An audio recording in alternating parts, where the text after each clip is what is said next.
restaurant.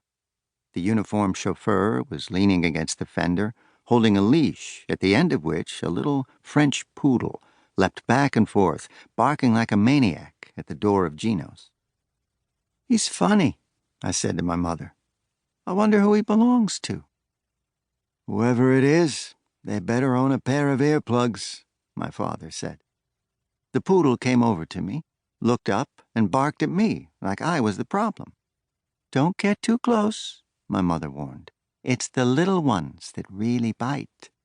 "Let's go," my sister pleaded. She was always impatient, especially when the four of us were out together. My mother suggested we take a walk on Fifth Avenue before getting a taxi back to our apartment on the Upper West Side.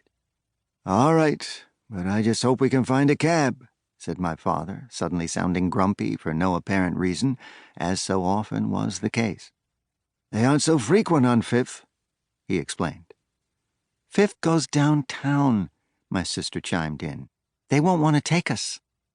"All we can do is ask," said my mother. "Maybe we can ask Fifth to go uptown," I said. My mother laughed. We walked, in spite of my father's misgivings, still hearing the poodle halfway to Park Avenue. When we turned onto Fifth, as taxi after vacant taxi sped by without my father lifting his hand to signal, I looked up and was startled by the sight of the dreamy, sparkling skyline of Central Park South and Midtown Manhattan, silhouetted against a dusky pink sky, and I felt a powerful surge of desire. When I grew up, I told myself, I was going to escape the New York of my parents and find a way into the New York I saw glittering above the treetops of Central Park.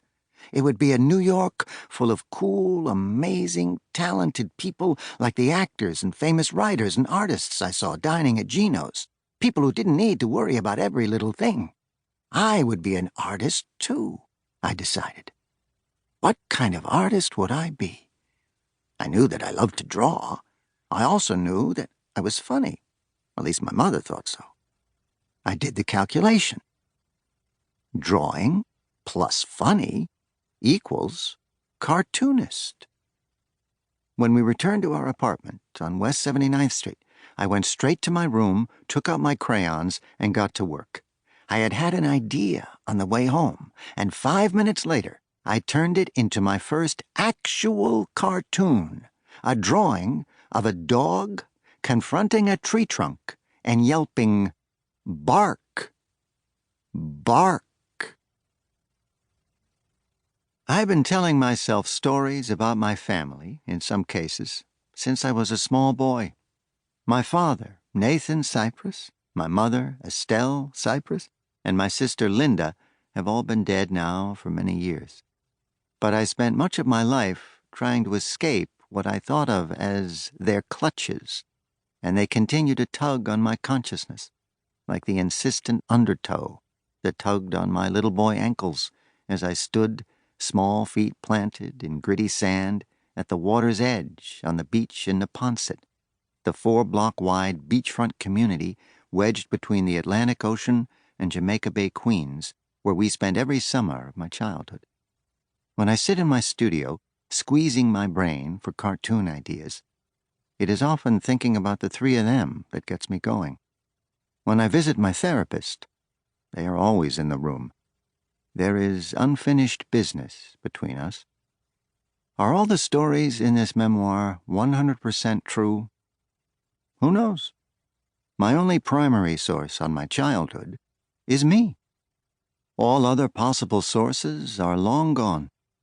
My parents and my sister left little in the way of first-person evidence besides a few brief missives, a small collection of photographs, and, in the case of my mother, a single travel diary covering trips she took with my father after he retired. However, since telling funny stories about me as a boy was a family tradition, I do have that oral history to fall back on. I'm on firmer ground the closer I get to the present. In a few cases, I have been able to check in with friends and with my wife, Ginny. But in the end, I've decided that the best course is to go with my subjective version of the past, since the stories I've been telling myself forever have their own kind of truth.